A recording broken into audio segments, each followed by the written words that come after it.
Bueno, gente, buenas tardes a todos. Otra jornada más, una actividad otra vez desarrollada por la Comisión de Hábitat Urbano,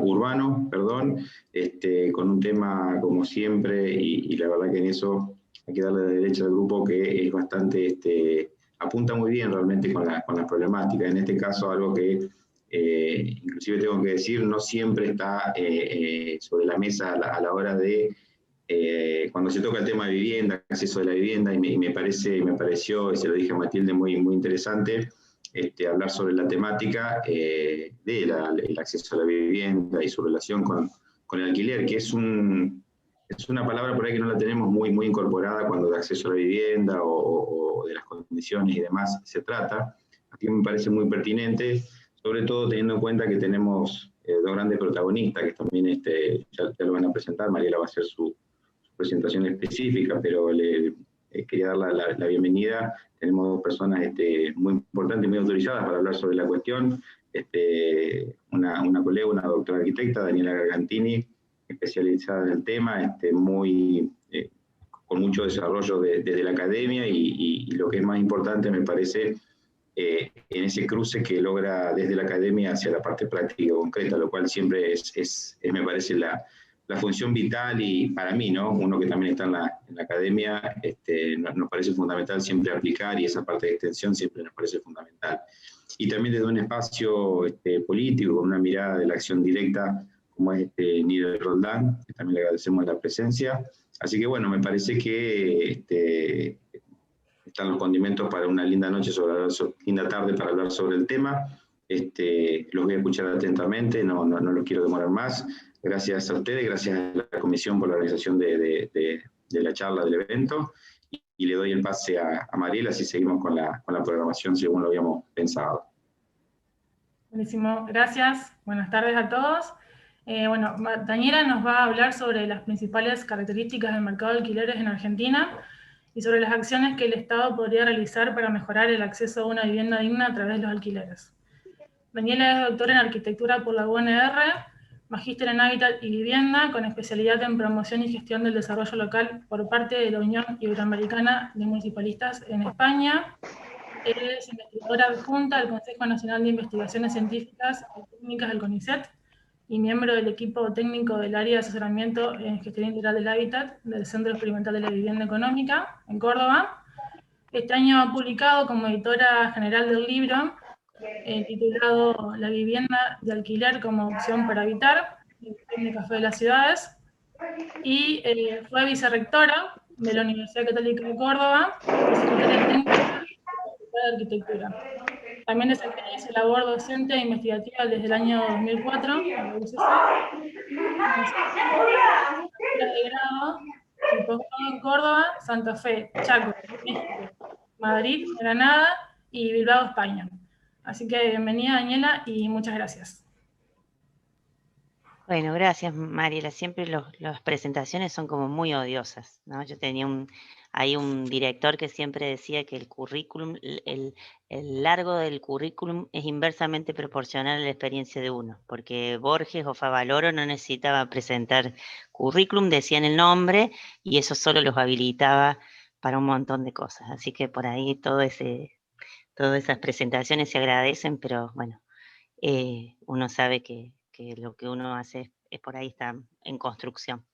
Yo les agradezco que el colegio se dé también lugar para tratar estos temas, ¿sí? A veces son temáticas que hasta los que estamos en el ámbito académico vinculado a la arquitectura, a las facultades y demás, sabemos que por ahí nuestra propia disciplina no siempre está, digamos, estas temáticas permean, ¿no? Por ahí todas las temáticas más proyectuales, urbanísticas, tienen más cabida, y temáticas así sensibles a la realidad social todavía tenemos ahí una larga deuda pendiente, así que el que podamos destinar un tiempo a tratar estos temas me parece fundamental. Y además porque cuando me invitaron, la verdad es que me sentí muy respaldada sabiendo que iba a estar Nire, porque la verdad es que lo que nosotros hemos venido haciendo desde el equipo, particularmente de Córdoba, es muy incipiente a comparación de lo que los movimientos y distintas organizaciones de inquilinos han venido haciendo desde hace años. Entonces, creo que tal vez yo pueda ahí dar algunas pautas de cuestiones o incluso de datos más objetivos que nosotros hemos tratado de acercar, particularmente para Córdoba, porque no había nada construido en ese sentido y era una manera también de incidir y de empezar a visibilizar la problemática en Córdoba como segunda ciudad del país. Pero la verdad es que lo iniciamos de la mano de las organizaciones de inquilinos, ¿no? Creo que la primera tarea que hicimos fue una serie de desayunos de trabajo con los movimientos y demás, para empezar desde ahí. Yo ahí, si no les molesta, en realidad preparé una breve presentación que creo que más que para ustedes me va a servir para yo guiarme. No sé si la están viendo ahí. ¿Se ve? Así tratamos de ser respetuosos en el tiempo, ¿sí? Y si no me cortan. Bueno, contarles que en realidad el trabajo que puedo compartir hoy surge a partir de esto, ¿no? De una inquietud del Centro Experimental de Vivienda Económica en esta búsqueda y en esta insistencia por la necesidad de diversificar las políticas habitacionales que históricamente han estado ancladas en la producción de vivienda y producción de vivienda nueva y producción de vivienda nueva en propiedad, ¿no? En torno a otras modalidades de habitar, como en este caso ¿no? El alquiler. Entonces, es desde ese equipo que empezamos a trabajar, como les decía, en torno a un trabajo muy cercano con los grupos de inquilinos, ¿no? Con Inquilinos Córdoba y con la cooperativa de inquilinos, ¿no? Que son los movimientos que en la ciudad de Córdoba han venido motorizando, impulsando y visibilizando el tema.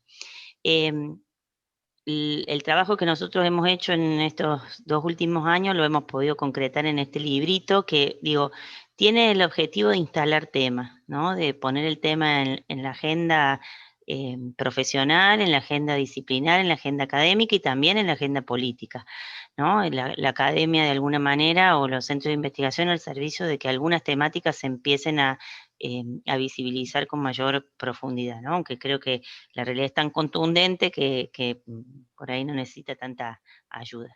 Comentarles que en realidad el trabajo estuvo centrado en torno a estos como 6 capítulos. Yo solamente después me voy a referir a algunas cuestiones puntuales y algunos hallazgos como puntuales que hacen a Córdoba, pero que son extensibles y compartidas con otras ciudades del país, ¿no? Desde un resumen histórico sobre las normativas de alquiler en el país, ¿no? De cómo se desarrollaron a lo largo de la historia y cómo han sido de alguna manera, aunque sea incipientemente, las distintas políticas vinculadas al alquiler en el país.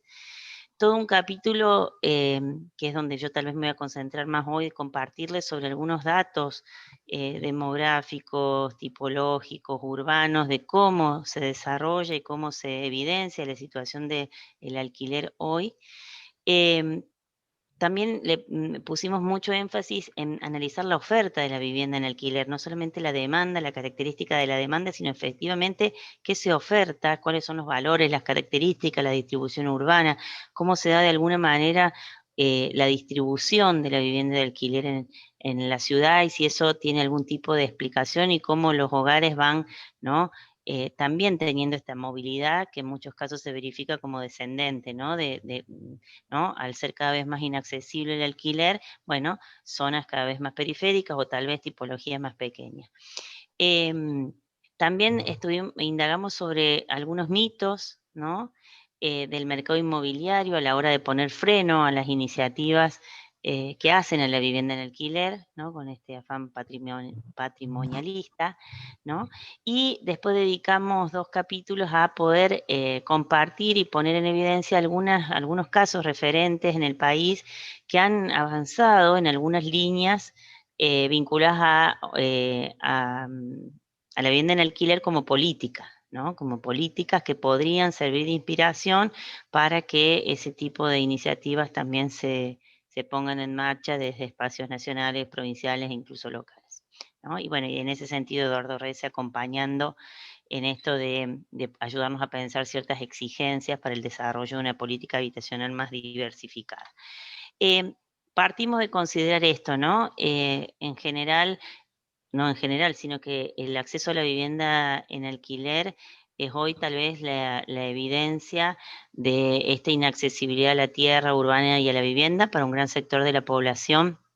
El inacceso a la tierra y a la vivienda hace que el alquiler sea la única opción viable, pero también la vivienda en alquiler se transforma en una opción habitacional, ¿no?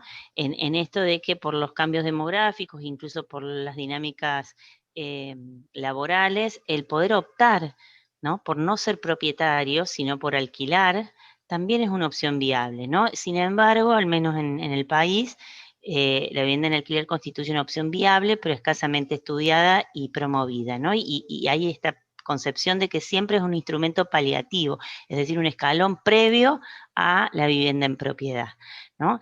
Y que parte de la dificultad de que se pueda avanzar en esto es que no hay datos, ¿no? Al menos hay muy poca información sobre grupo de hogares cada vez más numeroso que alquila, cuáles son sus demandas, cuáles son sus necesidades, ¿no? Y cómo la misma naturaleza de esa dinámica hace de la vivienda de alquiler un objeto de la política, ¿no? De la política habitacional y de la necesidad de que el Estado se involucre en esta regulación. Solamente algunos datos que seguramente pueden va a poder profundizar más cualitativamente, ¿no? Pero si uno toma el último censo, fíjense que se hablaba ya de un 15% de los hogares del país, 16%, perdón, bajo la nomenclatura de inquilinos, en algunas ciudades como Córdoba capital, cercanos al 27%. Hoy las últimas ¿no? Fíjense de las últimas estadísticas, las últimas encuestas permanentes de hogares nos acercan al 30% y en algunas ciudades al 35% de los hogares en situación de alquiler, ¿no? Lo cual habla de un grueso porcentaje de la población bajo esta modalidad habitacional, ¿no? Que si no se estudia, si no se atiende de manera diversificada, puede llegar ¿no? a caer en los mismos errores y en las mismas, de alguna manera, políticas erradas que sucedieron o que suceden a la hora de producir vivienda nueva o en políticas de mejoramiento o ampliación. Yo les decía que dedicamos bastante tiempo a poder mirar, bueno, además de considerar que es un grueso porcentaje de la población que está en esta condición habitacional, poder mirar al interior de ese sector cómo están compuestos esos hogares, ¿no? Y, bueno, nos encontramos de que en realidad la mayoría de los hogares inquilinos del país, ¿no? Son hogares unipersonales o bien nucleares sin hijos, ¿sí? Pero, ¿no? Pero también existe un 18% de hogares nucleares con hijos e incluso un 10% de hogares extendidos. Y eso para nosotros fue bien importante, ¿no? Fíjense que, por ejemplo, en Córdoba Capital el 8%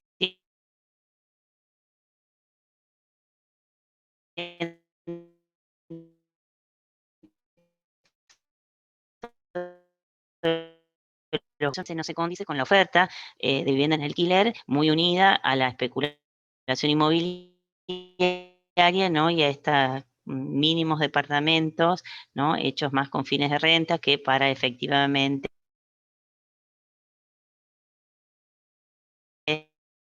una familia a alquilar, ¿no?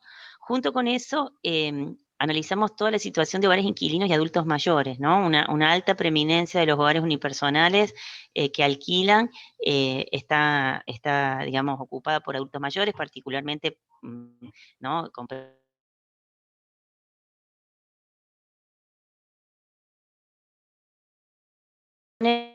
En cuanto a accesibilidad, ¿no? Pero también a un tipo de hogar muy limitado en sus ingresos, porque son generalmente hogares jubilados, ¿no?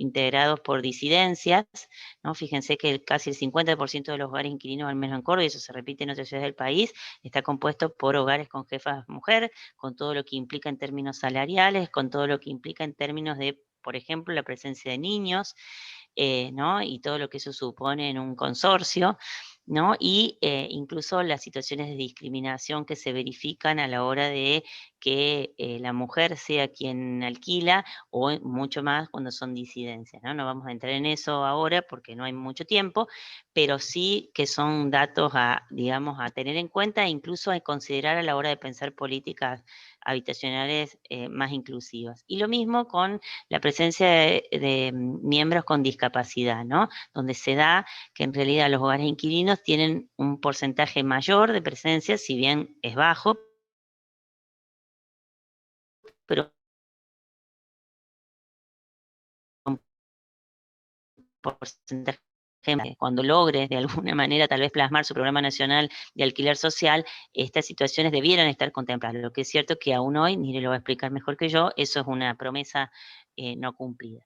Otra de las sorpresas con las que nos encontramos es que en realidad, fíjense, aún dentro de las viviendas ofrecidas en alquiler, ¿sí? O sea, habitadas por hogares inquilinos, hay un alto porcentaje de viviendas precarias, ¿sí? Es decir, la vivienda en alquiler no es una vivienda que siempre cumple con las condiciones habitacionales, ¿no? Sino, fíjense ahí, en viviendas recuperables, a nivel país hay un 5% de hogares inquilinos que habitan viviendas recuperables y un 7% que alquilan o viven en viviendas irrecuperables, ¿no? Alquilan ranchos, casillas, viviendas móviles, piezas en inquilinato. Entonces, la condición de alquiler no garantiza en ese sentido el acceso a un hábitat digno, ¿no? A veces se entiende que el ser inquilino supone tener condiciones de habitabilidad básica y eso se evidencia que no siempre es así, ¿no? Y eso se condice con que,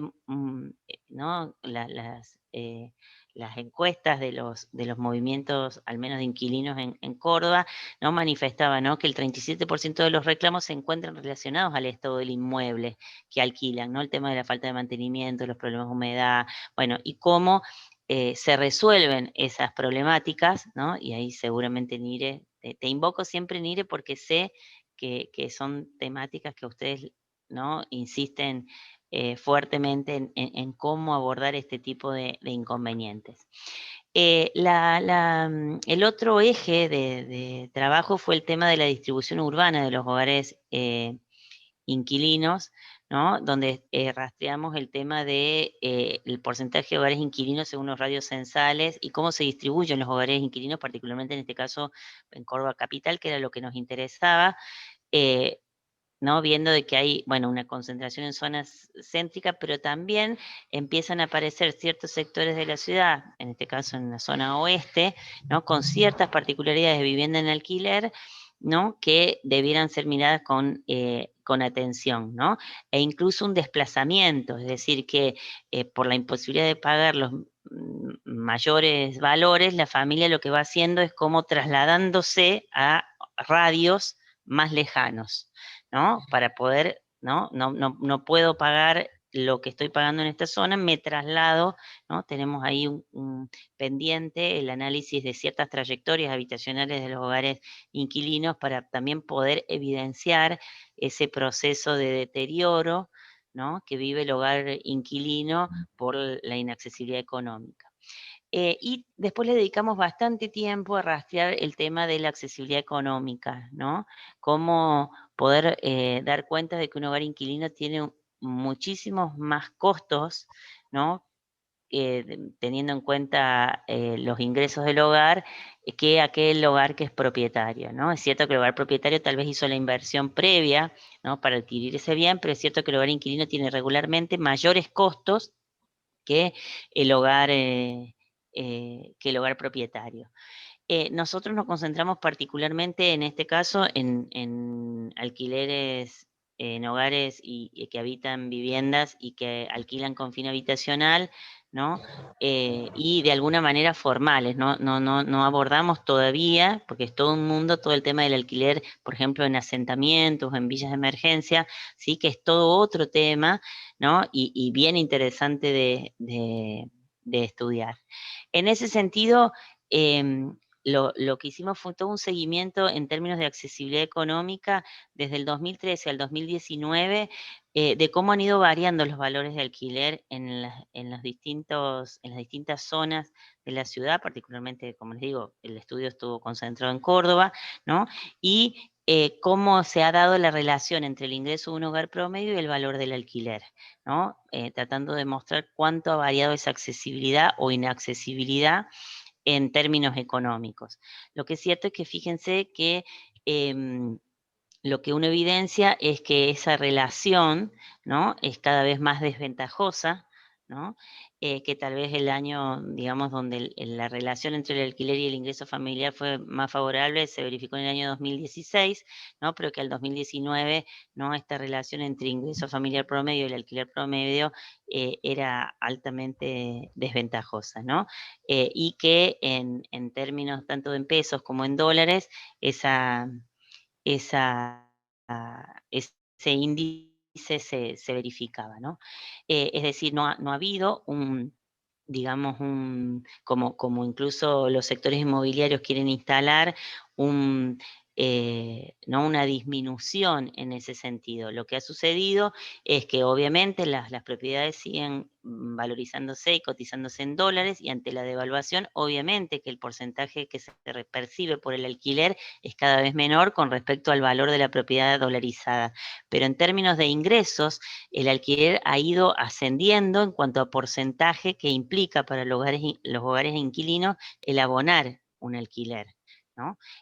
Por eso digo, esto no está concentrado en uno de los barrios, sino que son promedios desde el 2013 hasta el 2019 en los distintos sectores de la ciudad, en todos los CPCs, ¿no?, y en los distintos radios, ¿no? Incluso fíjense que esta tendencia, ¿no?, es muy parejita en los distintos sectores de la ciudad, no aparecen sectores donde el valor del alquiler aparece como muy devaluado, sino que hay como un piso mínimo, ¿no?, que es el que condiciona la accesibilidad a ese alquiler. Si a eso uno le suma todas las condiciones extras, como pueden ser las condiciones de garantía, los valores previos, ¿no?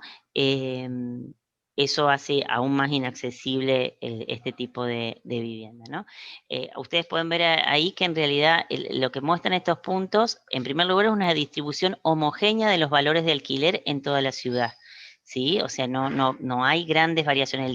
El diámetro de los círculos manifiestan esta relación entre el ingreso promedio y el valor del alquiler. Entonces, hay como un piso mínimo, ¿no? Y después se distribuye parejamente en la ciudad este valor del alquiler. Los puntos verdes son zonas, ¿no?, donde la relación del alquiler está por debajo del 20% de los ingresos, que sería lo recomendable, ¿no? En el resto de los sectores de la ciudad, esos valores están por encima del 20% de los ingresos del hogar, ¿no? Y eso se repite en los distintos periodos. Si bien ha habido periodos, como les decía, 2015 o 2016, donde ese porcentaje baja, ¿sí?, a partir del 2016 ese porcentaje vuelve a subir, ¿no?, e incluso con proporciones mucho mayores. Intentamos ver si había algún tipo de relación del valor del alquiler con la accesibilidad a servicios. Nos encontramos de que en realidad no parece responder el valor del alquiler a ningún tipo de factor urbano, que eso es muy común de ver, por ejemplo, en el mercado de suelo, donde el terreno vale más en función de la accesibilidad a líneas de transporte, a servicios y demás. Ustedes fíjense que en ese sentido, tanto las áreas cubiertas por un servicio, por 2 o por 3, ¿no?, esta relación del valor del alquiler en pesos aparece como muy uniforme, independientemente de la accesibilidad de servicios. La verdad es que estamos tratando incluso de dilucidar a qué factores responde ¿no?, el valor del alquiler. Por ahora los hallazgos indican que hay un valor de mercado estable, y ese valor, que es la capacidad en realidad de pago de los hogares, ¿no?, la que se establece como criterio para el establecimiento de esos mínimos.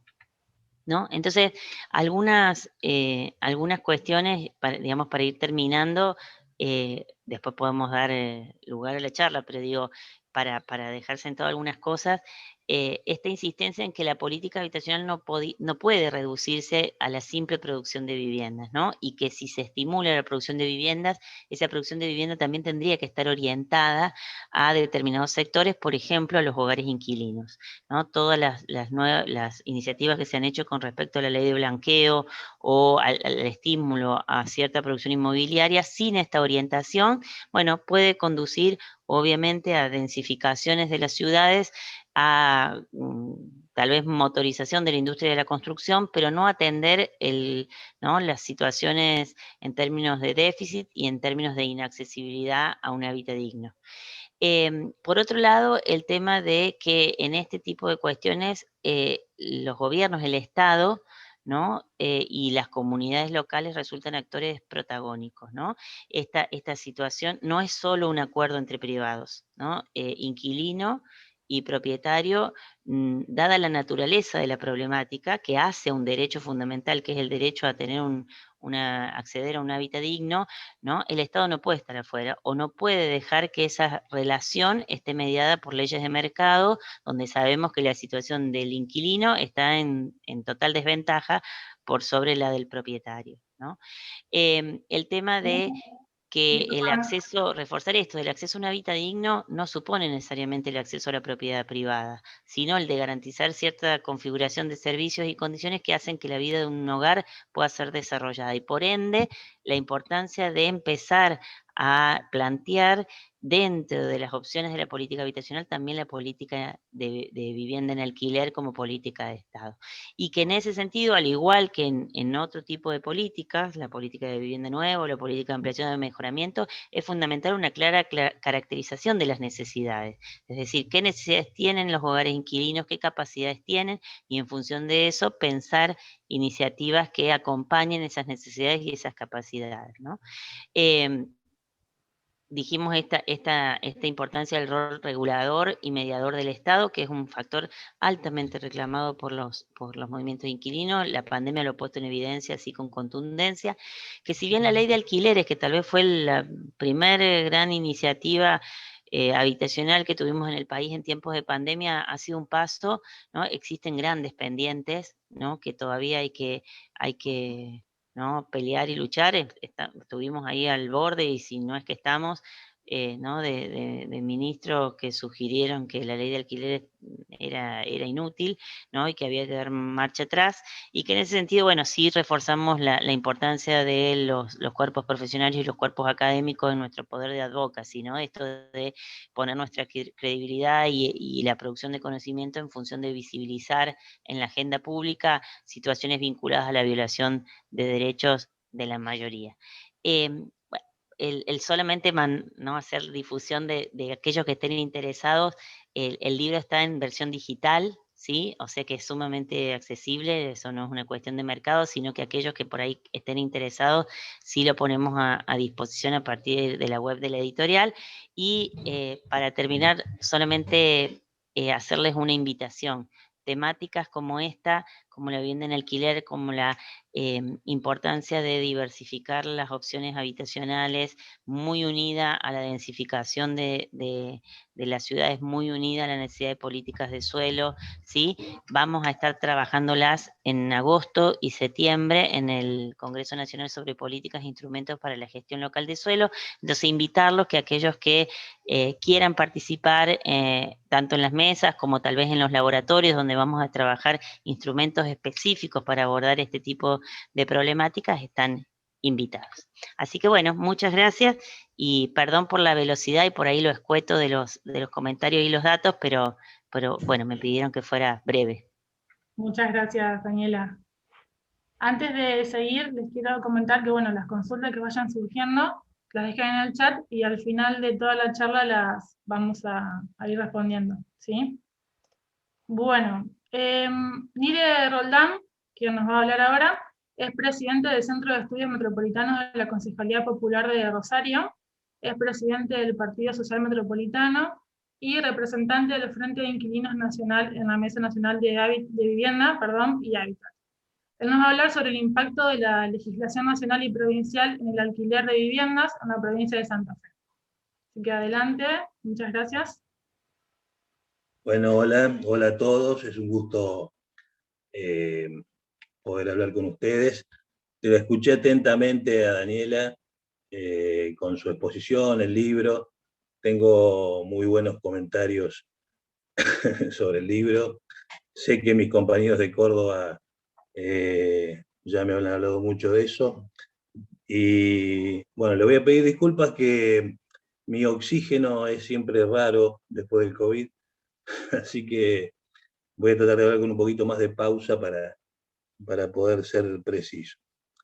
Nosotros, la primera cuestión que me gustaría aclarar es decir, porque se habla mucho de la Ley Nacional de Alquileres, sobre el impacto que tuvo con respecto, bueno, lo que comentan los sectores inmobiliarios, los sectores a veces académicos, juristas, sobre la temática. Y ahí me gustaría leer algo que nosotros en la semana posterior a la sanción de la ley pudimos, como breve extracto, nosotros planteamos que la sanción de la nueva ley de alquileres es sin duda un hecho histórico de profunda trascendencia, ya que solo con don Hipólito Yrigoyen en la década del 20, con el gobierno de Juan Domingo Perón en los 50, y con los gobiernos radicales de don Arturo Illia en el 60 y don Raúl Alfonsín en los 80, la ley de alquileres tuvo cambios sustanciales en sus contenidos.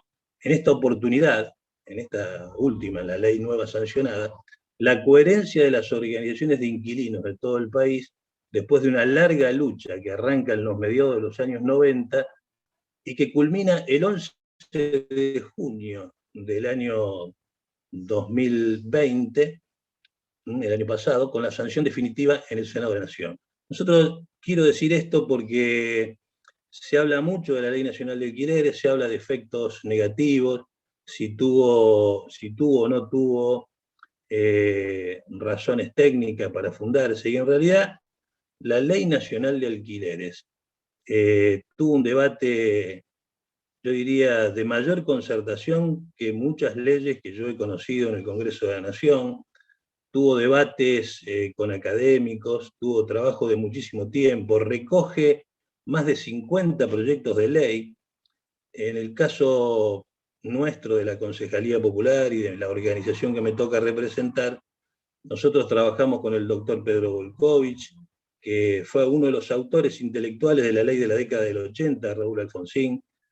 Trabajamos con el doctor Galván, que fue uno de los intelectuales que trabajó en contratos y en la temática del hábitat y del alquiler en aquella época, con algunos actuales representantes en la provincia de Santa Fe de la Corte Suprema de Justicia, como el doctor Herbeta, como el doctor Carlos Lorenzo, que ya falleció, y otros tantos profesionales que aportaron contenidos técnicos, teóricos, que permitieron hacer que esa ley tuviese muchísima médula durante muchísimos años. O sea, nosotros lo presentamos con legisladores nacionales. En el año 2001 se hizo una audiencia pública en el Congreso de la Nación recogiendo muchos proyectos de ley, de Alfredo Bravo, de Fabiana Ríos, de Marta Maffei, de Teresita Quinquela, senadora de la Nación, de muchísimos profesionales. Se hizo una audiencia pública donde se discutieron conceptos centrales de que era necesario por lo que estaba pasando en aquel momento, donde se pagaba entre el 19 y el 21% del salario de un trabajador en concepto de alquiler, y veíamos que había problemas importantes, porque era la crisis del 2001, por muchísimos problemas de la década del 90, y entendíamos que era necesario una ley nacional de alquileres. En ese debate profundo, recogiendo todas esas cosas, se llegó a la conclusión entre militantes, organizaciones, que qué pasaba que no podíamos dar vuelta una situación de injusticia cada vez más grande que estaban teniendo los inquilinos.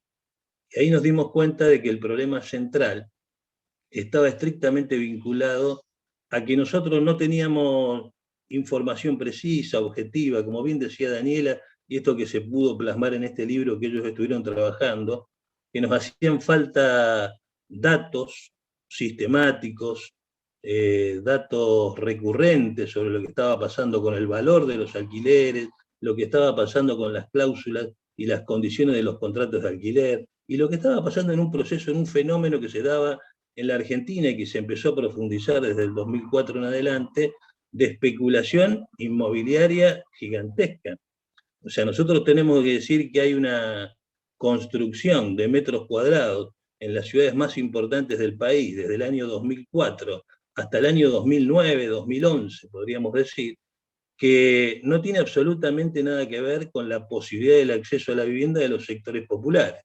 Y tenemos que decir que además de eso, hay una agudización en la inquilinización de la cantidad de personas que alquilan. Por allí hay unos datos que yo tengo, no sé si se pueden subir una pequeña propuesta que tiré allí para ver, que habla claramente de que en el año 1980 había 72-94% de propietarios, en el año 90, 71-42, en el año 2000, 70-64, en el año 2010, 67-70, en el 2015, 64-10 y el proyectado del 2020, 61-50%, habla de una concentración importantísima de propietarios y de inquilinos.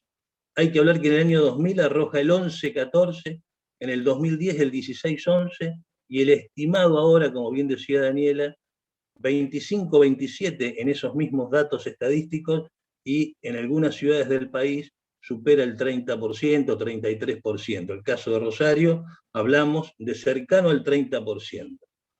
Las viviendas de 10 millones a 12 millones hasta el 2010, no hay datos en este momento. O sea, un crecimiento importantísimo y preocupante. En ciudades como Rosario, y estos son datos que tengo allí en un anexo que me gustaría mostrar. En primer lugar, las plataformas inmobiliarias dicen que existen 34.000 unidades en la ciudad de Rosario, 47% usadas, 22% a estrenar, 31% en construcción.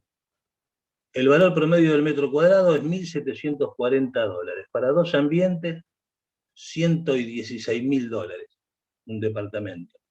50 metros cuadrados, 70 metros cuadrados, están los dos valores, 87 y 116.000. No sé si se alcanza a ver ese dato allí, si lo pueden ver ustedes. En Puerto Norte, $2.512 el metro cuadrado, que es un barrio, y en el barrio Ruchi, 637 el metro cuadrado. Estos son los valores según las plataformas inmobiliarias que ponen valores en dólares, que son plataformas de capital federal que estudian la situación de las distintas ciudades del país y terminan imponiendo estos datos. ¿Qué quiere decir toda esta temática de los valores de los metros cuadrados, el crecimiento? Que hubo una construcción exponencial de metros cuadrados, pero que no tiene nada que ver con la posibilidad de que muchísima gente pueda o acceder a la propiedad o acceder a precios asequibles a contratos de alquiler. Esto realmente es preocupante y es necesario que todos lo podamos analizar. Sobre Rosario, Rosario tiene 11 millones de metros cuadrados. Se construyeron 21 millones de metros cuadrados en toda su historia. 11 millones de metros cuadrados de superficie, se construyeron 21 millones de metros cuadrados en toda su historia. Con los códigos urbanos 2008-2016, que son los que permiten los permisos de habilitación, ustedes que son arquitectos saben en Santa Fe, en distintos lugares del país, esta posibilidad que hemos tenido, es bienvenido que exista la posibilidad de construir, pero tenemos que decir que se pueden construir 23 millones de metros cuadrados, más todavía, con esos permisos de edificación que permite esta proyección. Esto genera una plusvalía urbana altísima que termina siendo un extractivismo de todas nuestras ciudades y que hace que el sector inquilino o el sector que no es propietario no pueda acceder a esos inmuebles, no pueda acceder a precios accesibles, y lo que hace es condicionar a una cada vez mayor expulsión a las periferias de las ciudades, no solo de los sectores más adultos, jubilados, los sectores de menos recursos, sino de la mayoría de la población, haciendo que los lugares centrales sean apropiados por los sectores de mayores recursos. Este es un fenómeno gravísimo que tiene que ver con la creciente inquilinización y la falta de política del Estado nacional para hacer política pública destinada al alquiler, atendiendo un problema que es cada vez más grande y que no se está atendiendo. Entonces, como marco así de lo que está pasando a nuestro entender en la República Argentina con la política de alquiler, tenemos que decir que hubo una expectativa gigantesca cuando la asunción del nuevo gobierno creó un Ministerio de Vivienda y Hábitat, pensando en términos generales, para la construcción de vivienda pública, para la solución de montones de problemas, tratando de utilizar correctamente el suelo, democratizando el acceso al hábitat, etc. Pero más allá de eso, que también había un apartado donde se podía incluir y pensar que la política pública del alquiler iba a permitir el acceso a muchísimas personas a una posibilidad de la vivienda en alquiler, a un hábitat digno, un alquiler justo, un alquiler seguro. Lejos de pasar eso, lamentablemente se puso una persona terriblemente proba, como María Eugenia Bielsa, al frente del Ministerio de Vivienda y Hábitat. Nosotros, yo como militante de muchísimos años en las políticas de vivienda, tengo que reconocer que recibimos el mejor trato, el mejor diálogo, tuvimos un diálogo fructífero, fluido, donde discutíamos, pero donde centralmente las organizaciones de inquilinos de todo el país podíamos plasmar un camino hacia donde íbamos, y hemos participado desde, en primer lugar, tratar de consolidar que se pudiera resolver la nueva Ley Nacional de Alquileres, y después de muchísimos años conseguimos que esa ley se sancionara, pero además de eso pudimos participar en la construcción de los decretos de necesidad y urgencia, aportando ideas, entendiendo que era necesario congelar el valor de los alquileres, porque había problemas severos con el valor de los alquileres. Pudimos conseguir que se generaran estos puntos que tenían que ver con la renovación automática de los contratos de alquiler, que se evitaran los desalojos, etc. Todas esas cosas con esta ministra que tenía una respuesta permanente, a la altura, cualitativa, y lamentablemente vimos en estos últimos tiempos una interrupción con respecto al lineamiento de esa política criteriosa vinculada a tratar de defender el derecho al hábitat de muchísima gente, y encima agravado por la problemática de la pandemia. Nosotros tenemos que decir que hoy estamos en uno de los momentos más difíciles para millones de inquilinos en todo el país. Hoy, en la provincia de Santa Fe, existen más de 1000 ingresos de desalojos, 1000 ingresos de desalojos, una situación jurídica muy preocupante por deudas provocadas por el alquiler.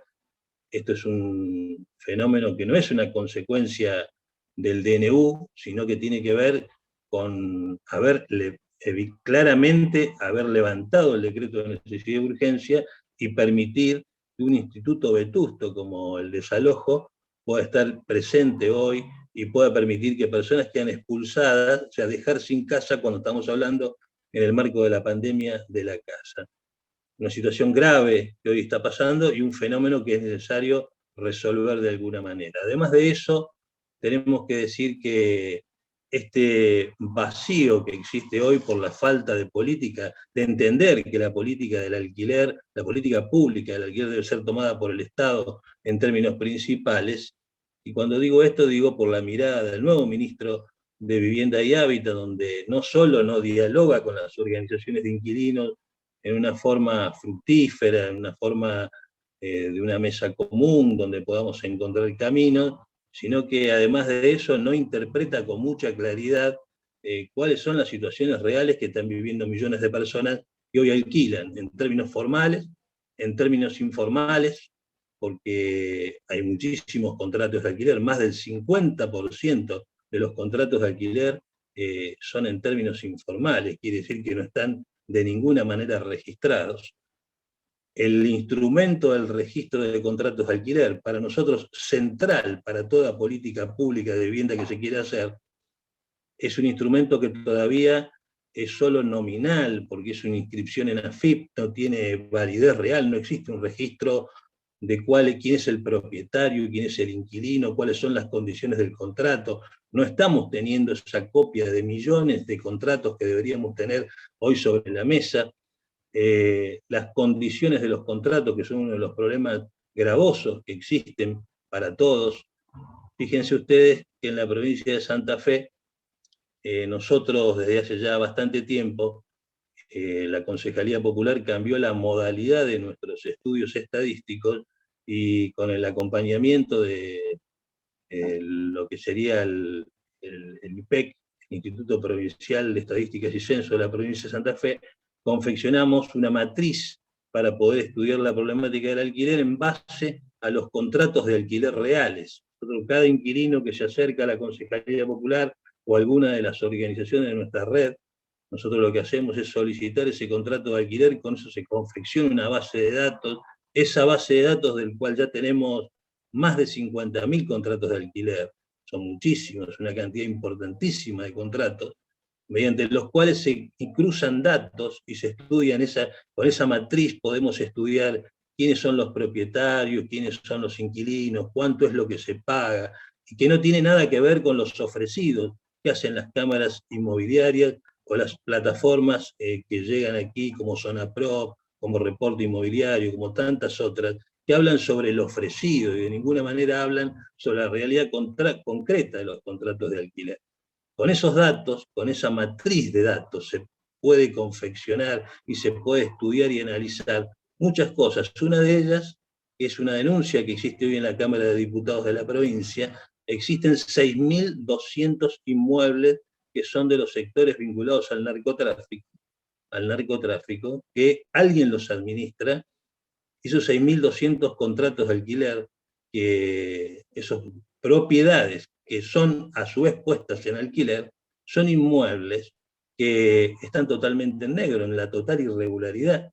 Algunos trabajados por supuesto, por corredores inmobiliarios. Uno de ellos, con una denuncia que hemos hecho nosotros, conseguimos que fuera expulsado del Colegio de Corredores Inmobiliarios, pero existen muchos de estos inmuebles, una cantidad muy importante. Esto es una investigación que hoy ya está en la Cámara de Diputados de la provincia para poder ver si la podemos investigar, si la justicia va a hacer algo, si el gobierno de la provincia va a trabajar sobre esta cuestión y que permita analizar no solo esta situación, que es extrema, sino montones de situaciones irregulares en el contrato de alquiler, que es necesario tener datos fehacientes y certeros. Para eso, nosotros decimos, no pueden ser las organizaciones de inquilinos las que estemos trabajando voluntariosamente para conseguir los datos.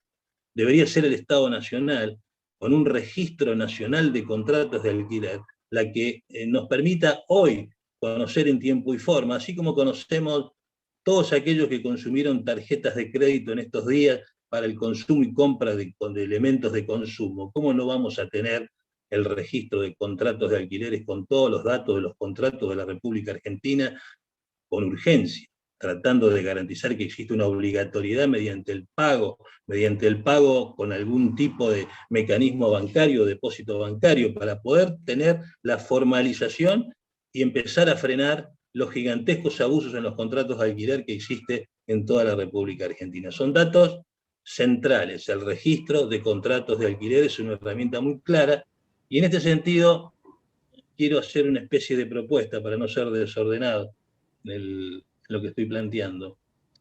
Quiero Mire, hacer... que te moleste, te quedan 3 minutos más o menos.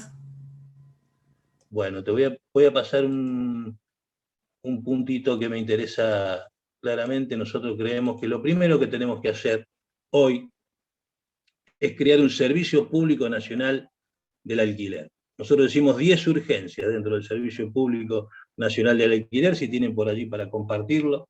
El primer punto es el registro de contratos, como hablaba recién, contratos formales, informales, irregulares e ilegales. Son 4 categorías muy claras que es necesario que el Estado Nacional garantice y lo haga rápidamente. Este es un dispositivo de característica nacional, pero que tiene que tener su correlato provincial y municipal, porque es importante que desde el municipio y la provincia se puedan garantizar. Allí dentro debe estar garantizada lo que nosotros llamamos defensoría del derecho a un alquiler digno. Defensorías en cada una de las ciudades del país donde esté garantizado para que los inquilinos puedan defender sus derechos. Un centro de atención al alquiler. Existen muchas herramientas de esta que hemos creado. Nosotros aquí en el año 2003 creamos en Rosario lo que se llama una cosa parecida a un centro de atención al alquiler que funciona dentro de la Oficina de Defensa del Consumidor, se llama Consejo Asesor de Defensa de la Vivienda Digna, que la comisión la pague quien la solicita, una herramienta muy clara para establecer la modificación en cada una de las provincias de lo que tiene que ver con la comisión. Aquel que pide la participación de un corredor inmobiliario debe garantizar que la comisión la pague quien la solicite. Un programa de prevención de la vivienda ociosa, un programa nacional de prevención de la vivienda ociosa, no un discurso como está planteando en este momento el Ministerio de Vivienda, hablando, por supuesto, que todos conceptualmente castigamos la vivienda ociosa, que entendemos que tiene que haber mecanismos, pero para hacer un programa hay que tener registros, hay que saber claramente quiénes son los propietarios, quiénes alquilan, etcétera. Todo esto que estábamos hablando de los registros de contratos de alquiler es una herramienta muy importante para poder analizarlo. Vivienda pública en alquiler, o sea, hay que crear un programa nacional de vivienda pública en alquiler utilizando la plusvalía urbana, todas las construcciones, los metros cuadrados que yo hablaba antes de construcción de vivienda que existen, hay que pensar seriamente cómo un porcentaje se empieza a destinar a eso, cómo inmuebles que existen en distintos lugares, viejos inquilinatos que hoy tienen situaciones de propiedad totalmente irregular, deben ser recuperados y deben ser utilizados para la creación de vivienda pública en alquiler, y como mínimo deberían generarse en las ciudades más importantes del país 2 o 3 íconos, como es aquí el caso en la ciudad de Rosario, el caso de la vieja cárcel. Son lugares donde habría que generar una herramienta para construir vivienda pública en alquiler. Alquiler justo, seguro social y cooperativo de alquiler. Estamos hablando de las condiciones de los contratos de alquiler y estamos hablando de la herramienta que está creada en la ley que habla del seguro de garantías. Hay que crear una herramienta cooperativa, no hay que permitir el acceso como hoy la ley permite a que las grandes corporaciones internacionales se quieran meter, como esos que fueron a hacer lobby cuando sancionamos la Ley Nacional de Alquileres, a presionar para tratar de neutralizar ese punto que nos llevaban a los 5 puntos abiertos y no a la prioridad de elegir 2 como centrales. No sé si todos conocen cómo fue en la sanción de la ley, pero allí hubo corporaciones internacionales que pretendían meter la cuña dentro de la Ley Nacional de Alquileres, un alquiler especial para estudiantes y para adultos mayores, 2 segmentos muy necesarios, que son importantísimos por el dinamismo de los sectores estudiantiles que en todas las ciudades tienen que estar y tienen que generar una posibilidad donde allí se pueden crear programas en residencias deportivas, en distintos lugares para hacer política, y a los adultos mayores para evitar la expulsión a la periferia de las ciudades, como bien decía antes con mucha claridad Daniela.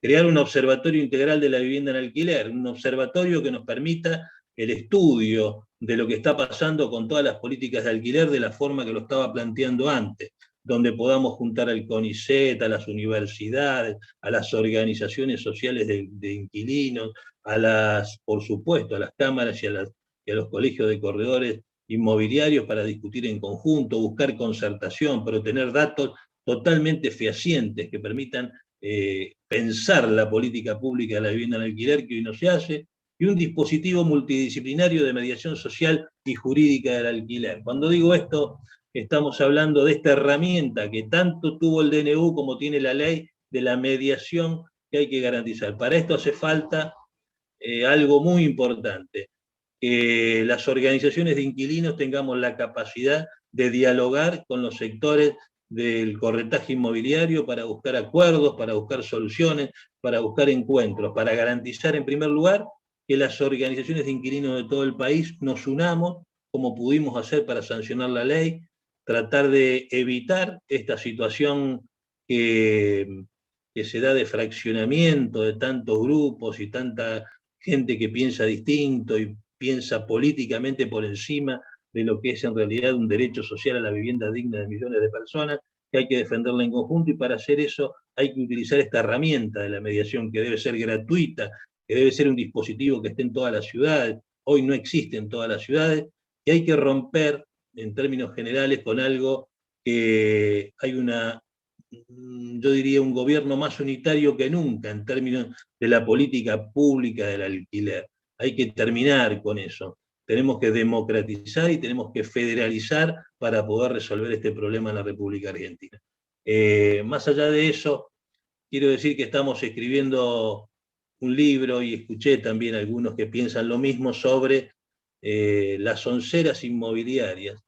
Y las onceras inmobiliarias son muchas, son de muchos años, y tenemos que tratar de desmitificarla. Nos toca a las organizaciones de inquilinos, nos toca a los sectores de la academia, nos toca a todos aquellos que nos interesa la política de un hábitat digno, tratar de terminar con las mentiras. Esto de que la participación del Estado distorsiona, esto de que la Ley Nacional de Alquileres genera aumentos, todas esas mentiras las vamos a tener que discutir, vamos a tener que generar conciencia social y democratizar en la sociedad argentina para cambiar ese pensamiento tan nefasto. Así que muchas gracias por esta participación, gracias a ustedes por permitirnos hablar y decir.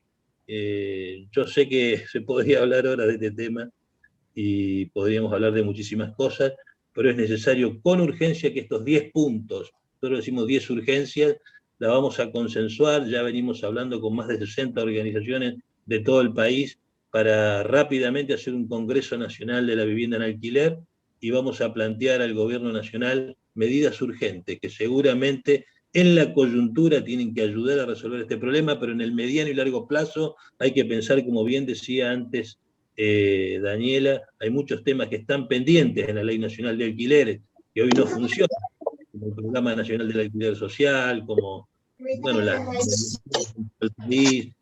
evitar desalojos, tantas cosas. Esto hay que garantizarlo con urgencia, y vamos a pelear por una lucha social para garantizar estas 10 urgencias. Muchísimas gracias, Nire. Si les parece, respondemos algunas preguntas. No sé, Daniela, si te gustaría ampliar lo que ya adelantaste en el chat. No, sí, primero agradecerle a Nire que aun cuando le falta el oxígeno sigue, digamos, brindando algunas ideas como claras, ¿no?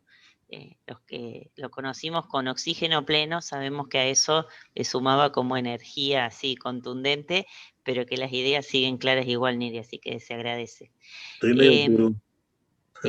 Con respecto a esto, me preguntaban si en Córdoba la población estudiantil, claro que sí, una de las variaciones por las cuales el promedio nacional de hogares inquilinos es un valor, y en Córdoba ese porcentaje es mayor, un porcentaje importante constituye la vivienda, digamos, estudiantil. Lo que es cierto es que no hay ningún tipo de programa, como decía Nire, particular para este tipo de hogar, e incluso lo pienso en términos disciplinares, ¿no? Ni siquiera ofertas tipológicas diferenciadas para ese sector, ¿no? Donde digo, el requerimiento del estudiante es hoy un requerimiento particular, ¿no? Digo, todo el tema de las, por ejemplo, de los servicios comunes, ¿no? Por ejemplo, hay tipologías en otros países para la vivienda estudiantil muy asociados al hostel, ¿sí? Donde lo que se alquila es la habitación, pero los servicios de cocina, lavandería y demás son comunes, lo cual haría mucho más accesible la vivienda en alquiler si se pensara ese sector social como digamos, estimular incluso al sector inmobiliario a producir viviendas con fines de alquiler en algunas zonas de la ciudad donde sabemos que es fundamental proveer unidades de ese tipo, por ejemplo, en una ciudad netamente universitaria como Córdoba. Digo, de eso hablamos cuando hablamos de que no hay política orientada con respecto, porque inversión inmobiliaria sigue habiendo, es una falacia de que la ley de alquileres ha inhibido la producción inmobiliaria. No nos estamos recabando en los últimos meses, en la pandemia la producción inmobiliaria no se ha detenido. O sea, se ha seguido construyendo. Lo que sí sucede, y eso no es producto de la pandemia, es que no se construye necesariamente con fines, digamos, de ofertar en el mercado, sino con fines de retención de renta o de capitalización de renta. Entonces, a eso nos referimos. Con respecto al tema de a qué responde esta distribución homogénea, no parece responder una dinámica, por lo menos no hemos iniciado todavía, porque la pregunta sobre si esa distribución homogénea del valor del alquiler podría responder a alguna dinámica laboral, eso supone algún registro de tipo cualitativo, es decir, qué es lo que motiva al inquilino a elegir alquilar donde alquila, ¿no? Si es solamente una cuestión económica o es una cuestión de accesibilidad, no sé, a fuentes de trabajo o a cercanías de, no sé, escuela o demás para los hijos o lo que fuera. Eso, la verdad que esos estudios cualitativos que sí los teníamos pensado ejecutar, bueno, la pandemia nos ha inhibido a hacer ese trabajo de campo. Por eso hablábamos de la necesidad también de hacer reconocimiento de las trayectorias de los hogares de inquilinos, ¿no? Decir, bueno, a ver, ¿por qué lugares transita un hogar inquilino y cuáles son todos los avatares? Porque hay todo un movimiento del hogar inquilino dentro de la ciudad y dentro de su barrio, ¿no? Que no está reconocido. Lo que sí creo que es importante, hay dos cuestiones. En primer lugar, si bien la ley de alquileres ha sido un avance importante en términos legislativos, como decía Nire, hay deudas pendientes, ¿sí? El Estado en eso ha dejado solos de alguna manera con la suspensión del DNU y sin instaurar instancias de mediación formalizadas a que el inquilino negocie con los propietarios la actualización de los valores, ¿no? Entonces casi mandarlos a los leones, porque sabemos lo que va a suceder, ¿no? Así lluvia de desalojos era largamente anunciado, ¿no? Y en ese sentido, ¿no? Hay medidas que se podrían haber puesto en marcha, al menos como instancias de mediación. La otra cuestión es cómo resolvemos en el corto plazo el endeudamiento de los hogares, porque el DNU lo que hizo fue el poder prorrogar la deuda, pero no saldarla. Entonces, bueno, ¿cuáles son los mecanismos posibles para que el hogar, que de por sí ya ha mermado sus ingresos, porque es incluso un fenómeno mundial, ¿sí? Bueno, puedo asumir la deuda que contrajo. Entonces, ahí hay otro tema de política, digamos, a asumir. Y el otro gran tema que creo que es de fondo es cómo el Estado regula la producción inmobiliaria. Digo, esto de que el grueso de la actividad o el grueso de la actividad inmobiliaria asociada al alquiler no tenga registro, es una actividad económica que no tributa, ¿sí? Y no tributa porque no está registrada, ¿sí? Entonces, digo, bueno, a ver, en ese tipo de cuestiones sí hay muchísimo por hacer, ¿no? O incluso la orientación de la capacidad de inversión de un sector inmobiliario con determinado sesgo tipológico o con determinado sesgo hacia determinados sectores sociales, como decían estudiantes, jubilados, mujeres, donde haya beneficios, no sé, crediticios, exenciones y demás para aquellos que, o al revés, o sanciones para aquellos que retengan un bien y no lo ofrezcan al mercado de alquiler. Digo, hay muchísimas instancias, si uno piensa la política, digamos, habitacional, desde esta perspectiva, ¿no? De un marco regulador. Y creo que en ese sentido se han dado pasos, pero la resistencia es muy fuerte, ¿no? El mito que se está instalando es que la ley de alquileres lo que ha hecho es incrementar el valor de los alquileres y retrajo la oferta inmobiliaria, ¿no?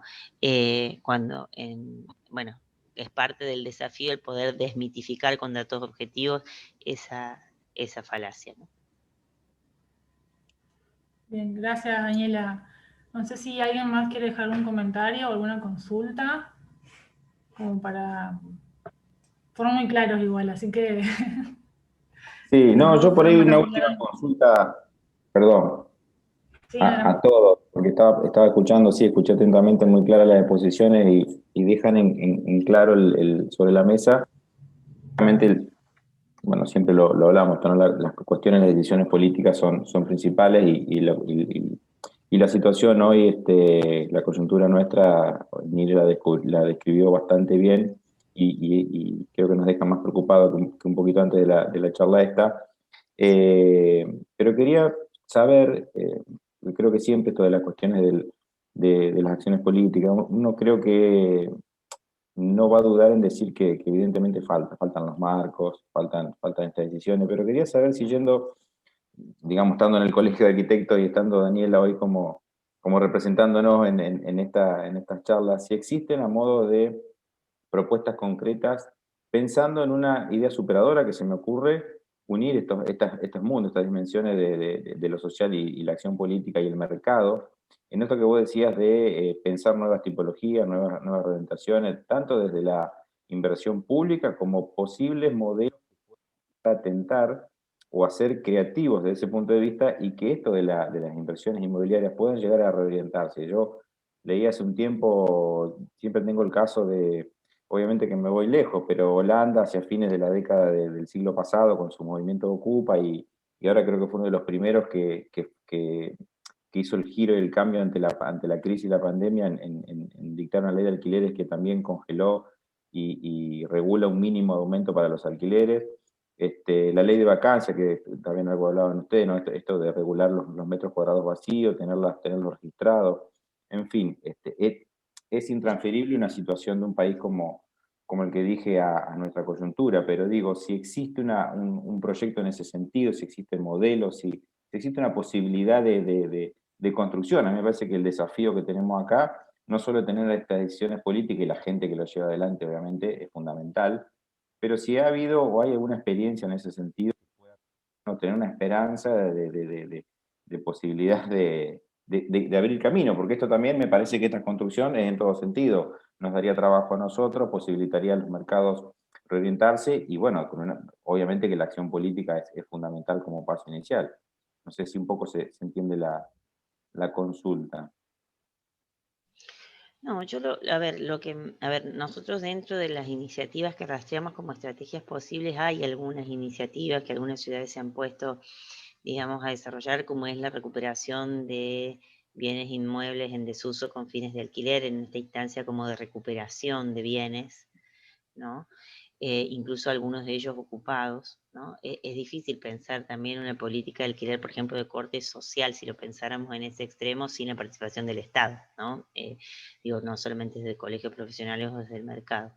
Sí, o municipios que han trabajado con el tema de inmobiliarias públicas, ¿no? Donde desde el ofrecimiento, o sea, el ofrecimiento de contratos, el consejo, el registro se hace desde los propios municipios. Yo sí creo que, por eso digo, en términos, digamos, del profesional que construye, ahí creo que hay poco trabajado con respecto, por ejemplo, en el tema de las tipologías, el tema del conocimiento de este sector inmobiliario. O sea, la oferta de vivienda para adultos mayores, por ejemplo, es un tema totalmente inexplorado en el país, ¿sí? Aún con fines de mercado, uno podría decir, ¿no? O con estudiantes, ¿sí? Repetimos determinadas tipologías que responden a la máxima ¿no? extracción de esa rentabilidad del metro cuadrado, ¿no? Sin hacer un análisis exhaustivo de a qué sectores deberían estar orientados, ¿no? Obviamente que cuando uno hace ese tipo de análisis tiene que cruzarlo con capacidad adquisitiva, ¿no? Que después esos bienes puedan ser adquiridos de alguna manera. O el tema de propiciar iniciativas de alquiler con opción a compra, todo lo que son las opciones de leasing, por ejemplo, ¿no? Que para hogares jóvenes. O el tema de pensar hay ciudades, por ejemplo, en su momento Río Primero, que es una ciudad muy cercana acá donde yo vivo, donde había puesto en marcha una política donde uno podía digamos, trasladarse de distintos bienes inmuebles a medida que la situación familiar cambiara, ¿no? O sea, podía acceder a una vivienda, pagar un alquiler con opción a compra, primero un monoambiente y a tantos años después poder virar a un departamento de un dormitorio hasta llegar, se dan cuenta de esto de poder propiciar como un acompañamiento a esa trayectoria familiar, pero porque la misma estructura estaba pensado así, ¿no? Casi como cuando uno pasa del auto usado al 0 kilómetro y hay planes que te ayudan a hacerlo, ¿no? Vende su auto y le financiamos la parte. Digo, ese tipo de estructuras hoy no están estudiadas en el país, ni siquiera desde el punto de vista inmobiliario, porque básicamente el sector inmobiliario hoy no construye con fines habitacionales, ¿sí? Construye fuertemente con una tendencia a capitalización de renta. Entonces, mientras eso no se reoriente, la verdad es que no hay mucho interés de responder a la necesidad habitacional. Entonces, cuanto más pequeño y más rápido lo pueda vender, tengo cumplido ¿no? mi objetivo. Por eso es difícil pensar alternativas sin la participación del Estado que realmente logren revertir esa tendencia, ¿no? Pedirle eso al sector inmobiliario o al mercado es casi, bueno, puede suceder, ¿no? Pero sería milagroso que sucediera porque en realidad no es el objetivo ni del sector inmobiliario ni del mercado estar atento a esa situación. Ahí con respecto a eso que decís, Daniela, y contestando lo que vos planteás, Julio,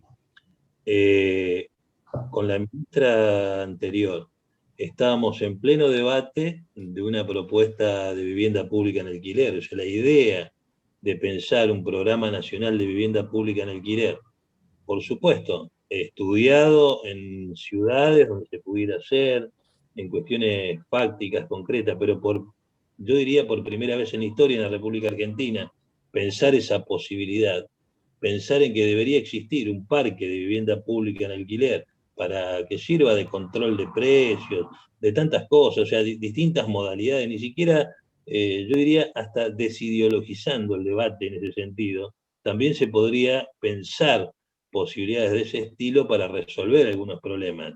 Ver ejemplos de otros lugares del mundo.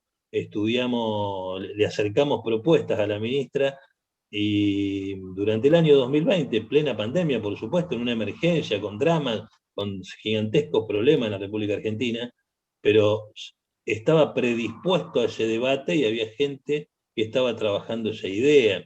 Estudiar el caso de Viena, concretamente, de vivienda pública en alquiler, donde mucha gente desconoce, pero donde se congelaron los alquileres en 1918, donde hay una política pública de un 33% de construcción de vivienda asociativa, 33% de vivienda privada y un 33% de vivienda privada, todo ese tipo de modalidades que fue un equilibrio correcto, y hoy hablamos de uno de los pocos países del mundo que bajó el valor de los alquileres en plena pandemia. Está bien, es otra realidad, otro país, otra estabilidad, muchísimas cosas, pero también hay otra historia y hay otro inicio de historia para poder llegar a esas consolidaciones. Hay muchísimos ejemplos que se podrían tomar. Yo digo que hay que ser innovadores, que desde las organizaciones tenemos que buscar información, estudiar, trabajar articuladamente, multidisciplinariamente, como este caso, o sea, charlar, poder escuchar a la gente que pueda aportar cosas alternativas, y buscar soluciones. Una es para adultos mayores, pero para los estudiantes, por ejemplo, nosotros estamos trabajando un programa de vivienda pública en alquiler en clubes deportivos, donde nosotros podamos trabajar con ese capital ocioso que tienen muchos clubes que hoy no saben qué hacer, y muchos de ellos se terminan privatizando o terminan enajenando sus suelos para negocios inmobiliarios. En lugar de eso, sería muy importante hacer programas de colonias deportivas, donde vos puedas generar una plaza de vivienda pública, una plaza de vivienda pública en alquiler, y una plaza para que los mismos deportistas que están en los clubes de barrio. Rosario tiene más de 380 clubes de barrio. En esos clubes de barrio se pueden hacer muchísimas cosas y se pueden resolver problemas de acceso al hábitat para estudiantes, una población mucho más donde va a pagar menos, donde no va a estar en el negocio de la especulación inmobiliaria. En vez de escuchar esto que estamos esperando, que vengan los estudiantes para subir en enero, febrero y marzo el valor de los alquileres para todo el resto de la población, pensar en democratizar el valor del alquiler, haciendo plazas para que puedan alquilar los estudiantes. Esas cosas me parece que hay que pensarlas. Nosotros sabemos que en Santa Fe hemos hablado con el diputado del Frade, con la diputada Matilde Bruera, con el bloque socialista, con Miguel Lifchit, que no está más, pero con tantos legisladores con los cuales hemos charlado, y hay propuestas que hoy están en la Cámara, en la Comisión de Vivienda de la Cámara de Diputados, vinculados a resolver problemas del alquiler. Yo creo que hay que tener muchas expectativas con respecto a cambiar cosas, y hay que convencer al sector hoy desarrollador inmobiliario que puede pensar en virtud del acceso al hábitat y no solamente a la especulación inmobiliaria. Creo que aquí es un debate que habrá que ponerlo sobre la mesa y entender por qué en la República Argentina, desde la consolidación de la oligarquía en la década del 80 del otro siglo, lamentablemente se generó un patrimonialismo tan terrible que no ha permitido democratizar el acceso al hábitat de muchísimas personas. Si nosotros pensáramos al revés, podríamos hacer que ese capital social permitiera que mucha más gente tenga vivienda digna. No, y yo solamente agregaría para no irnos de tiempo, ¿no? Melissa preguntaba si hay algunas alternativas ¿no? de programas públicos de vivienda en alquiler, no que conozca. Sí escuché hace muy poquito en el Congreso de Zaplat alguna iniciativa de Jujuy que estaba pensando que la posibilidad de planes de vivienda de interés social donde uno podría cambiar de ciudad, habiendo accedido a una vivienda de interés social, uno podía pedir cambio de vivienda si era trasladado, por ejemplo, laboralmente, ¿no? Ellos tienen todo el tema de los ingenios y demás, y entonces estaban poniendo en marcha un programa donde era, sí, efectivamente accedes a una vivienda, pero no una vivienda efectiva en propiedad, sino con la capacidad de poder mudarte, ¿no?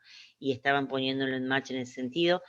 Y con respecto al tema de los monotributistas, que también mencionó Melissa, sí hay ciudades que han intentado poner en práctica todo lo que tiene que ver con las garantías estatales, ¿sí? El tema de que, bueno, no facilito el acceso al alquiler, pero sí facilito la garantía. Bueno, la ley de alquileres ha ampliado las opciones de garantía, en ese sentido ha habido avances, ahora no solamente es válida, por ejemplo, la garantía propietaria, sino también, bueno, recibo de sueldo, o uno puede optar por varias combinaciones, pero sí hay ciudades que han intentado, han puesto en marcha esto de la garantía estatal, ¿no? De que bueno, salgo como garantía de tu alquiler, y eso solo facilita el tema del acceso a la vivienda en esta modalidad. Digo, hay muchísimas alternativas para pensar, para trabajar, qué sé yo, con gremios, con colegios, ¿no? Donde ese tipo de soporte se pueda transformar también en algún tipo de soporte solidario,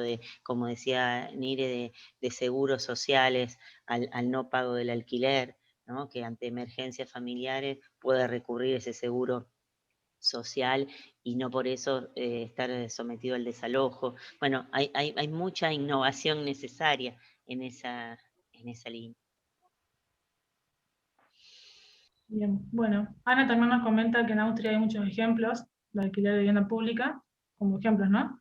No sé si hay alguna otra consulta propiamente, si Nire quiere ampliar algo o comentar algo más.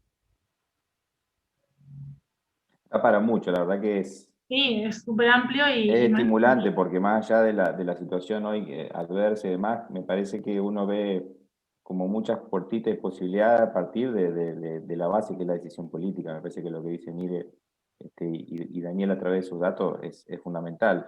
Pero me parece que no es no invalida posible propuesta y hay todo un camino para recorrer. Y me parece que eso es lo estimulante de esto, es que es un tema que si se vence esa instancia de esos mitos, me parece, se abre un camino hasta para el ámbito productivo, me parece que es interesante, ¿no?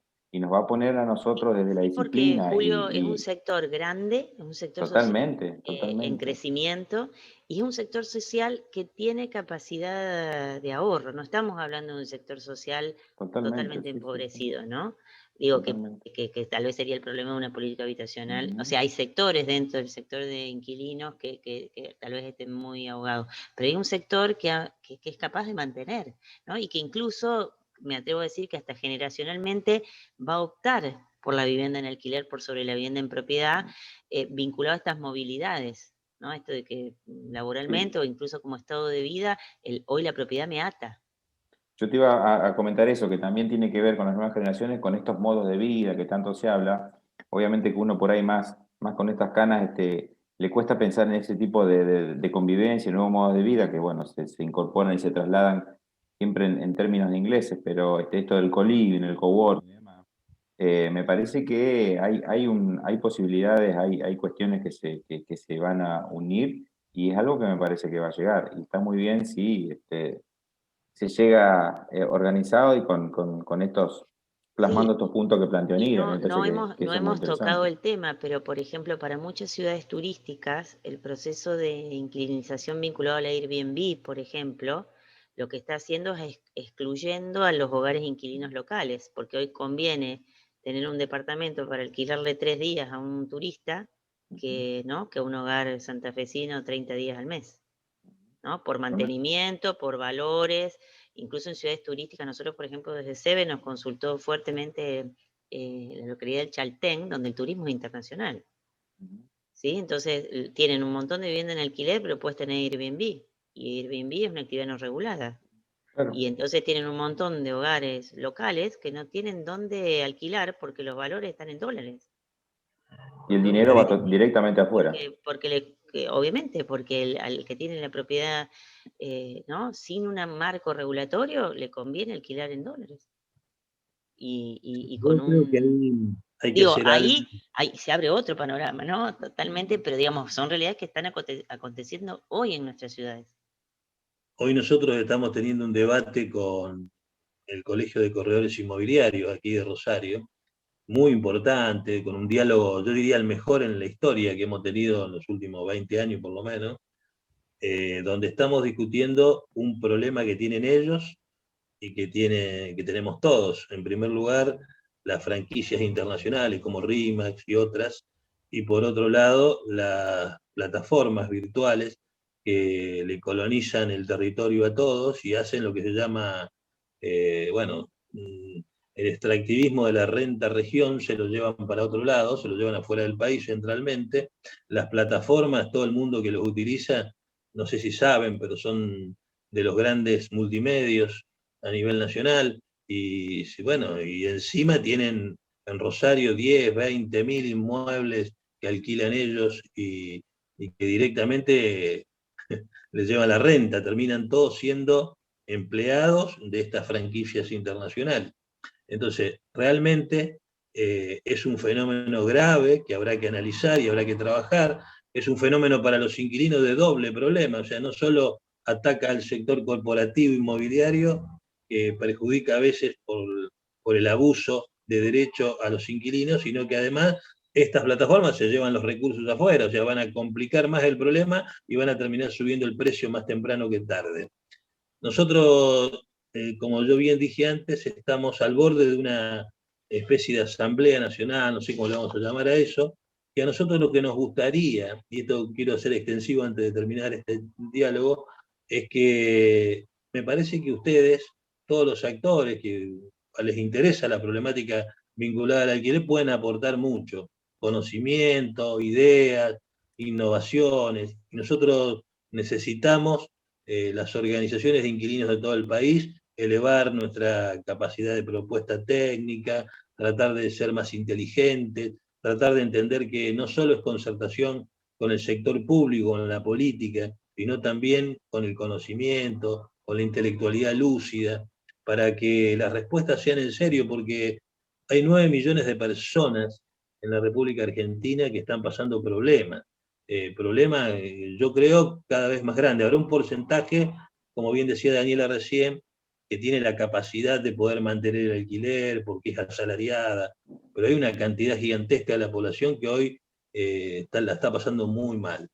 Y me parece que es necesario frenar este proceso de concentración tan grande que existe, que va a ser negativo para todos, porque nos lleva a una sociedad más dura, una sociedad más insegura. Entonces, sobre eso hay que trabajar. Me gustaría invitarlos cuando se haga la actividad.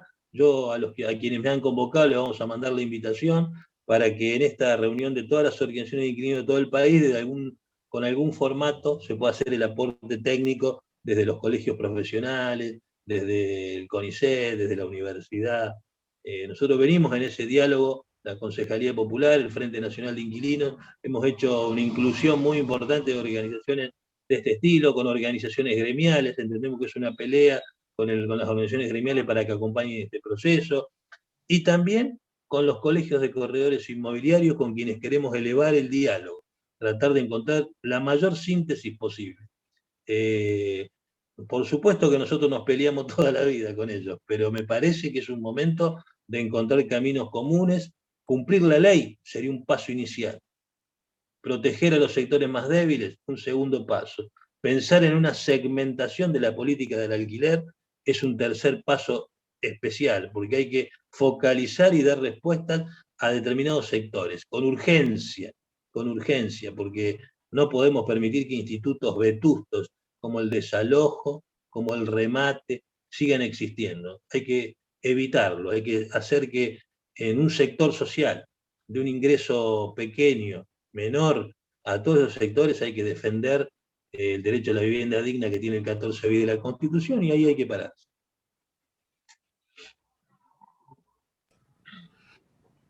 Bueno, muchas gracias. No sé, Aneri y Daniela, no sé si alguien quiere comentar algo más o alguna otra consulta que haya quedado pendiente que quieran hacer. A mí me gustaría hacer un aporte pequeño, pero de que en general yo en estos momentos no estoy trabajando de arquitecta liberal, digamos, estoy dedicada a la docencia.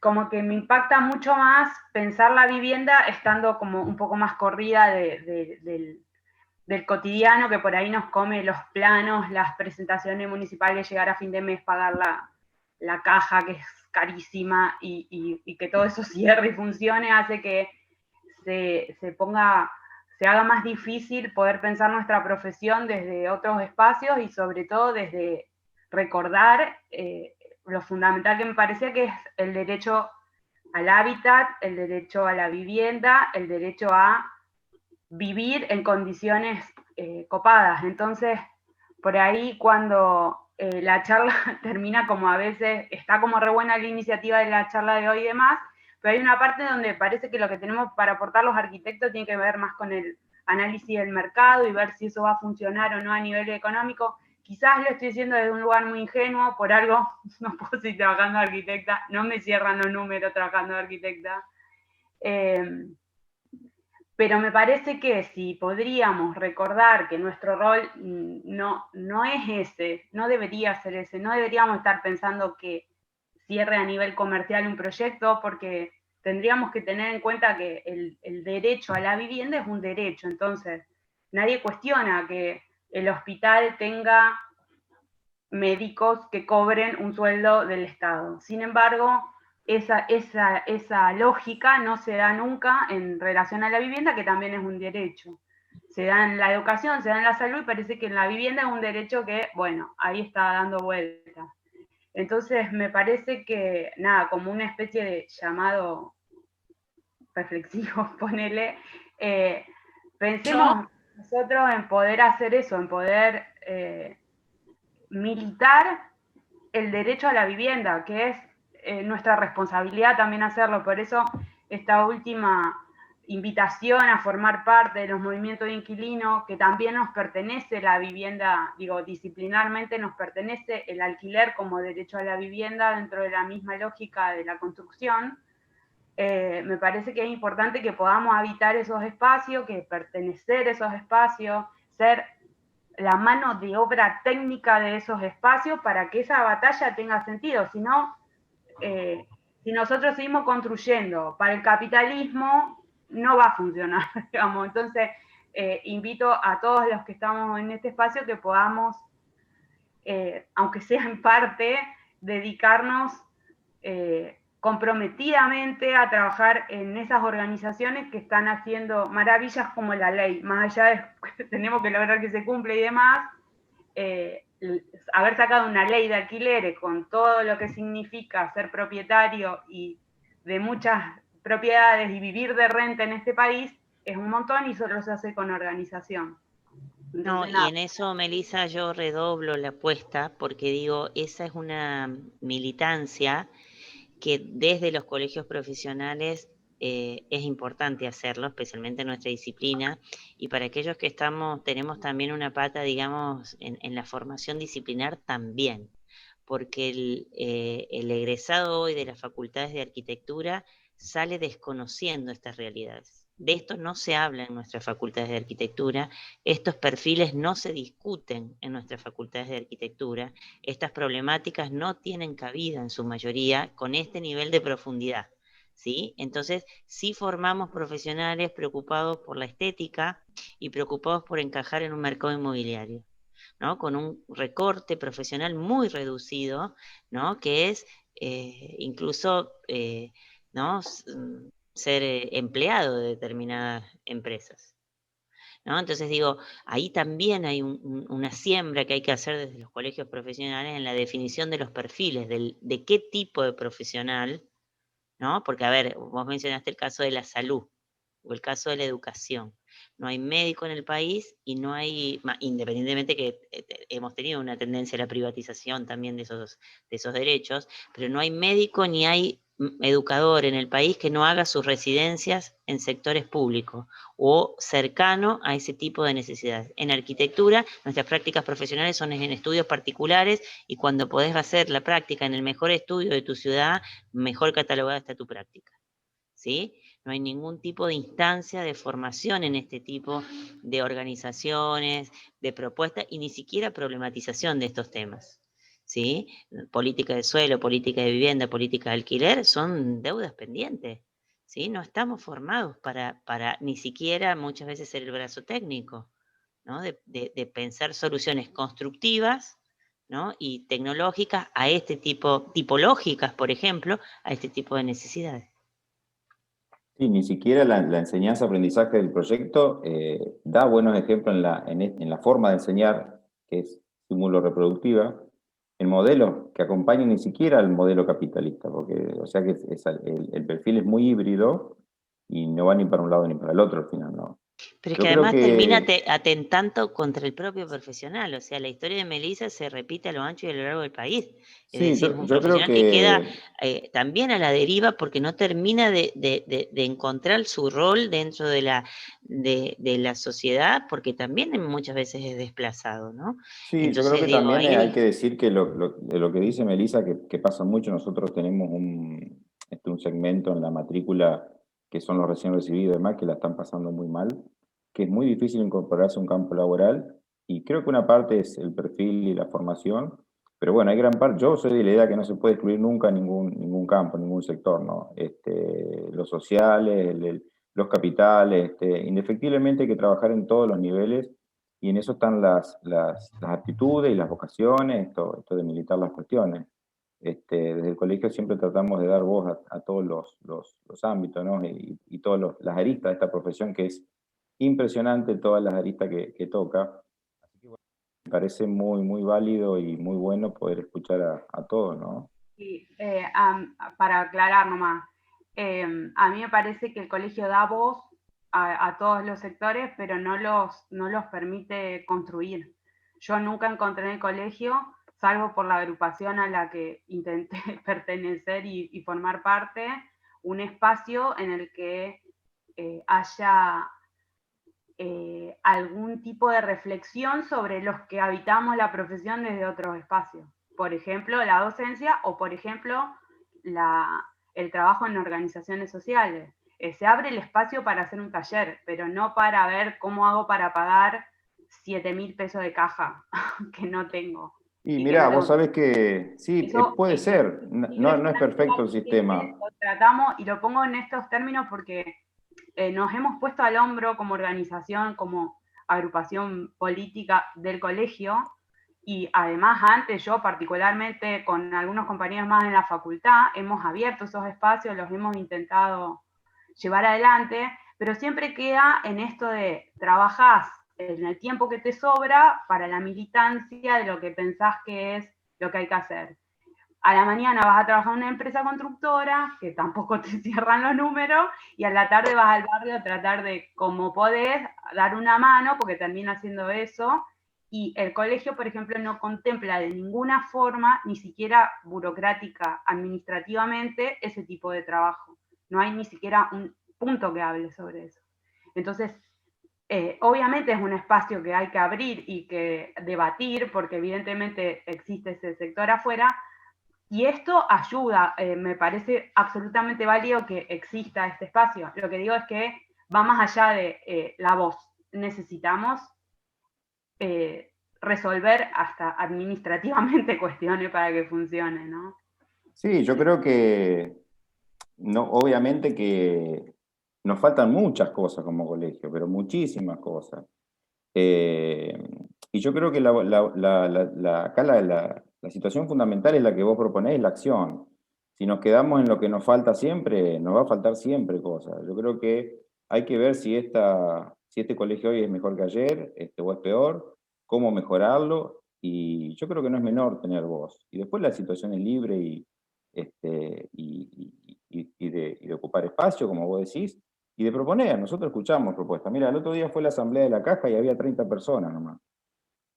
Y después nos quejamos, ¿viste? Entonces, la participación también se hace necesaria que sea institucional. Yo, perdón, en pero lo de diferentes la caja ámbitos. te lo tengo que decir. Yo intenté participar todas las veces para ir a plantear cuál era mi situación particular, y todas las veces que traté de ir me decían que no podía ir porque tenía atrasado una cuota. En la asamblea de la caja no te... Lo hacen, la asamblea la hacen todo día después de los vencimientos. Eso fue así desde que pago la caja hace, bueno, no la pago más porque no puedo, es imposible pagarla. Entonces también esas construcciones políticas dejan sectores afuera a propósito. Eso es lo que quiero dejar en claro para que no queden dudas. Digo, está buenísimo tener voz en el colegio, también estaría buenísimo poder construir políticas desde el colegio que tengan que ver con el apoyo técnico a las organizaciones sociales, que tenga que ver con las personas que tenemos otras intenciones de trabajar que no sea en el mercado capitalista de construcción. Y eso creo que sigue faltando, y que las puertas no están del todo abiertas. Eso es lo que digo. Mira, No, quizás no coincidimos en el perfil de colegio que vos decís. Hay una profesión liberal que es muy amplia, no es solamente una organización política y favorecer una cuestión social. Y quiero que quede claro también, ¿no? Entonces, bueno, sí me parece importante poder debatirlo. Tampoco quiero decir todo mucho más, pero bueno, y está bueno Y yo disentir. creo que esta discusión da para Sí, largo, ¿no? Porque digo, totalmente. no es una cuestión solo Sí, de, sí. yo repito, no es una cuestión solo de colegios, es una cuestión de debate disciplinar, que es esto, ¿no? De cómo construimos perfiles lo suficientemente amplios y después construimos espacios de inserción de esos perfiles. Digo, tal vez lo digo traicionada por mi rol docente también, que creo que en ese sentido no estamos preocupándonos por eso, ¿no? Y es también parte de la defensa de nuestra profesión pensarlo. Si no, somos fuertemente irresponsables. Lo pienso fuertemente en el campo de los espacios formativos. Hay grandes deudas pendientes en ese sentido que después se traducen, obviamente, en las estructuras profesionales, en las estructuras propositivas, en los andamiajes administrativos, porque en realidad hay un reconocimiento del ejercicio de la profesión, ¿no? Como decís, Julio, de la amplitud de las posibilidades que tiene nuestra profesión, que muchas veces después están negadas, ¿no? Pero bueno, creo que eso también merece ¿no? una charla sobre formación ¿no? disciplinar y ejercicio profesional, daría también para pensarnos cómo nos visualizamos, ¿no? como profesión en las próximas décadas, donde el perfil del arquitecto necesariamente tiene que cambiar, ¿no? Y bueno, creo que no lo vamos a zanjar ahora. No, para nada. Yo de nuevo digo que y lo lamento si no alcanza lo que uno brinda, pero siempre el No, es canal que está creo abierto que no hay y que, creo que esto hay que tomarlo como colectivo, ¿no? Digo, eso es totalmente, una totalmente. reflexión en voz alta entre pares, de Sí, decir, sí. bueno, cómo repensamos nuestro rol profesional y cómo también reactualizamos la utilidad de nuestra profesión hacia otras necesidades donde realmente sí podemos aportar, ¿no? Bueno, me parece que eso trasciende. Yo sí celebro en relación, porque conozco otros colegios profesionales de otras provincias, el interés que siempre tiene, digamos, Santa Fe en provocar este tipo de instancias, ¿no? Quisiéramos en otros colegios provinciales al menos que se dedicaran instancias, aunque sea para reflexionar de este tipo. Estamos muy lejos, ¿no? Entonces, en ese sentido, alentarlos y apoyarlos ¿no? a que lo sigan haciendo. ¿no? No será suficiente, pero siempre es mejor tenerlo a que perder este tipo de espacios de reflexión y de debate, incluso de autocuestionamiento, que mal no nos Sí, viene. sí, sí. No, yo creo que siempre el saldo es positivo. Por eso, porque es muy bueno que estemos debatiendo esto, más allá de esté en la agenda lo que nosotros estamos planteando, no es normal, es una cosa de otra época. Creo que hay que, por supuesto que creo que tenemos a nivel nacional, como dije antes, un retroceso en los últimos tiempos, en los últimos meses, se podría decir, pero lo vamos a recuperar y vamos a tomar la hegemonía nuevamente. Yo tengo mucha confianza y creo que con debates como esto y muchos vamos a poder avanzar. Y aprovecho para saludar a una compañera de Neuquén que está acá sumada con nosotros, Pamela Gaita, qué lindo que estés allí con nosotros, una luchadora, presidenta de una cooperativa de vivienda y del Frente Nacional de Inquilinos de Neuquén. Gracias por estar, Pamela. Bueno, Gente, gente. les agradecemos el espacio, ¿sí? No, gracias Puedo a decirlo ustedes. también en nombre de NIRE, el tema de también hacer eco de por ahí de este tipo de iniciativas, de trabajo, por ahí alentar que también aquellos que estén interesados se sumen, ¿no? Creo que en ese sentido hay que hacer sinergia. Sí, porque como vos dijiste, Daniela, perdón, es una construcción colectiva. El colegio no se le puede cargar toda la responsabilidad de un problema nacional tan grave, ni viceversa. Y bueno, iremos sumando voluntades y se irá progresando de a poco como se puede. Lo importante es poder estar acá. Así que gracias a todos y bueno, nos vemos la próxima. De mi parte, los saludo. Gracias a todos, les mando un abrazo.